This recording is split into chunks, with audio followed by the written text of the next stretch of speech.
And yeah, I'm a pretty short guy. I'm not 6 foot. I'm like 5'7". Can I be 5'7" today? You can be 5'7" today.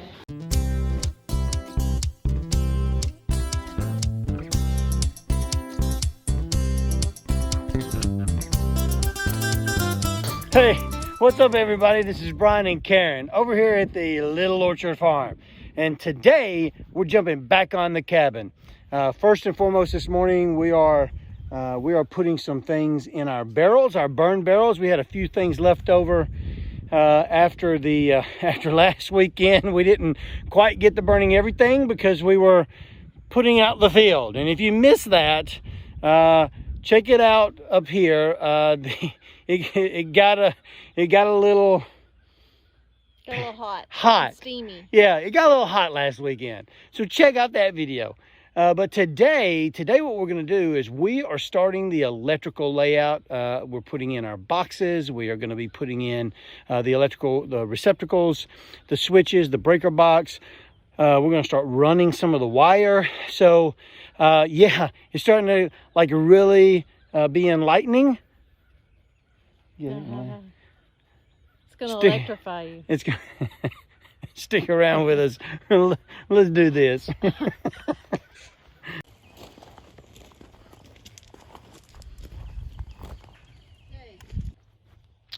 All right, so got the barrels up and lit. Karen has loaded it down with wood. And now we're going to move on inside and start working on the electrical stuff. So let me show you what I've got here. So first and foremost, we got a Centro de Carga. Not really sure what that is. What's a Centro de... Oh, flip it around to the English side and we have a load center. So this is our circuit breaker box. So I got a 200 amp indoor 30 amp or 30 slot panel. My thinking is that we're probably going to have less than 10 to 12 circuits in this cabin. Then, as you can see, Karen is sitting on 1,000 feet of 12 gauge wire. It's heavy. It's very heavy. So we're going to run the whole house in 12-2 instead of using, I think they say, you can like use 14 for lights on a 15 amp circuit, and then on a 20 amp circuit, you use 12-2. We're going to run 12 throughout and make it real simple. We will come back and use some 10 and possibly some 8 for the tankless water heater, but 10 for all our 240 appliances. And we're still trying to mull through all of that to determine whether or not we're going to do gas on a lot of it, which I think we are. Now, in addition to the load center and in addition to the wiring, we also have a box full of goodies that we've ordered that Robbie helped us set up. And this includes all of our gang boxes, all of our canned recessed lighting boxes. All right, well, that's what we got. I think we're missing some components, but we definitely got enough to get started, because the first thing that we're going to do is we're going to hang our load box, and then we're going to begin placing our gang boxes wherever our light switches and our receptacles are going to go. We're going to start putting those in.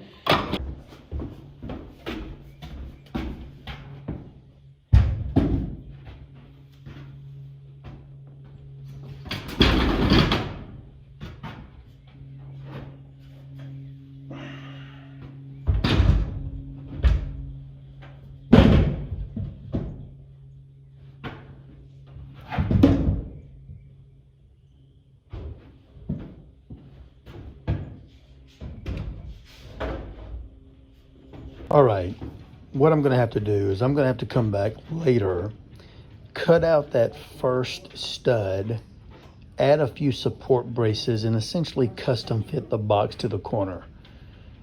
If I don't, if I have to move the box, that is going to add cost, electrician cost, because he'll have to then move the main load coming into the house over several feet or onto another wall, and that's just going to add cost that I'm not willing to do right now. So we're just going to we'll come back next time, custom fit the box in the corner, and all will be okay. All right, so you're thinking... Are you coming from the floor or from the tuba? Yeah, from the floor, up 1 foot. Here, why don't you mark that for me? Hey, Jimmy.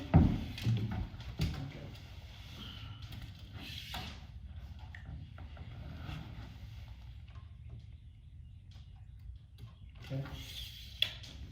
All right. So we have marked the spaces in the room where we want to put our light receptacles or our light boxes, our plug receptacles, and now we're going to place the boxes in here. And it's really a simple kind of a deal. These boxes come with a couple of nails in it, so all you do is you put it on the stud. There are some marks right here that take in the depth of your drywall.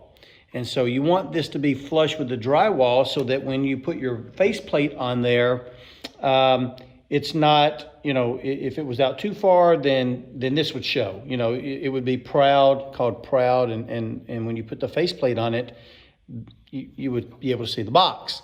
So you don't want that.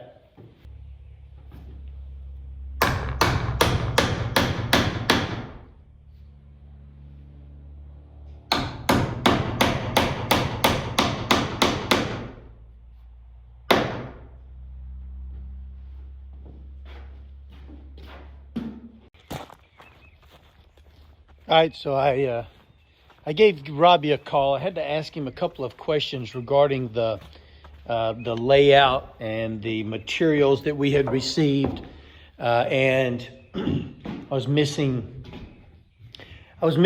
some components that I thought I was going to be need to do the work this weekend. And one of the things that I asked him was I had to go back and kind of think through the dimensions of the windows, because when we're running electrical boxes down the wall, of course, this window is going to run down here somewhere. We didn't frame out any of the bottoms of the windows. In fact, we pushed all the headers to the very, very top of the wall, knowing that we were probably going to drop it down. Unbeknownst to me, all the windows are exactly the same height as the door. We better take the rest of the afternoon to try to get these windows framed so that it will make it easier when we do come in here, and I've got to drill a hole through all of the studs so that the wire for the electricity can go through it. And of course, if I went ahead and pulled the wire between here and here with no foundation below it, with no framing for the bottom of the window below it, that would be messed up. So we got to frame the walls first. So a little bit of a setback there, but we'll get it. We'll knock it out.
right, so we got all the windows framed out, as you can see, kitchen windows here. We got the bathroom window we just finished up, living room or dining room, living room windows, all framed.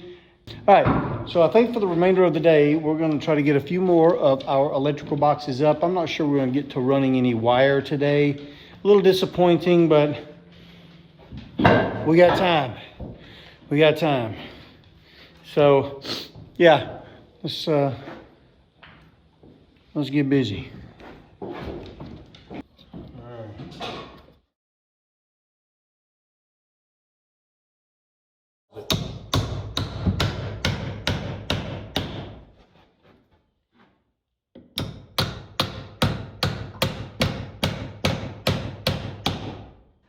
Man, that's what I'm talking about.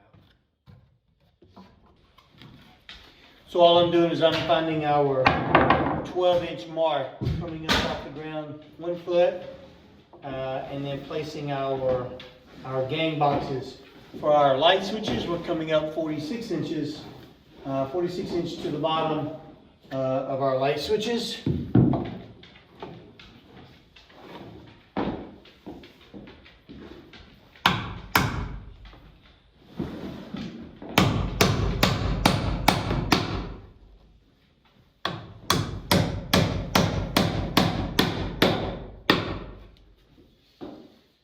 And so those measurements are well within the NEC, the National Electric Code for the United States. And yeah, I'm a pretty short guy. I'm not 6 foot. I'm like 5'7". Can I be 5'7" today? You can be 5'7" today. 5'6", 5'7". Because we don't have to take a lot of electric So this is pretty comfortable. This is pretty good.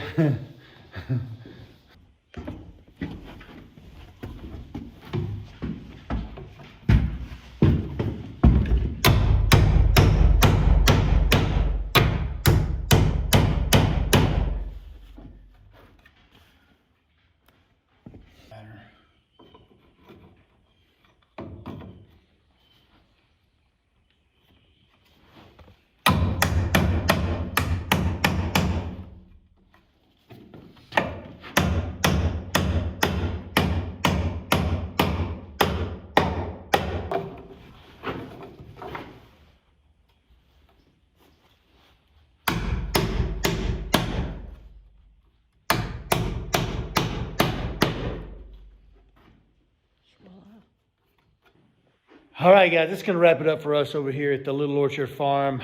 Really greatly appreciate you guys coming along for the ride. I think we knocked out quite a bit in terms of getting the windows framed, getting some of our electrical boxes, our junction boxes, gang boxes all set.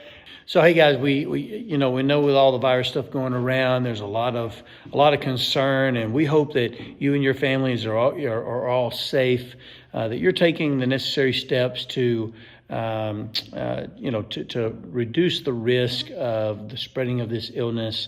We're not going to panic.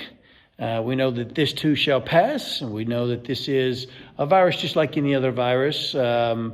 Certainly much more risky for some of our more seasoned folks, our wiser, more seasoned folks, as well as people with respiratory issues. And so we hope that you folks are staying safe and taking the right steps. But we're thinking about you. We're praying for you. Hope everything in your neck of the woods is okay. We're going to ride this out, and we're going to make it, just like I hope and know that you guys will as well. And we will see you guys again next time right here at the Little Orchard Farm. You guys have a safe one. Take care, and until then, we will see ya.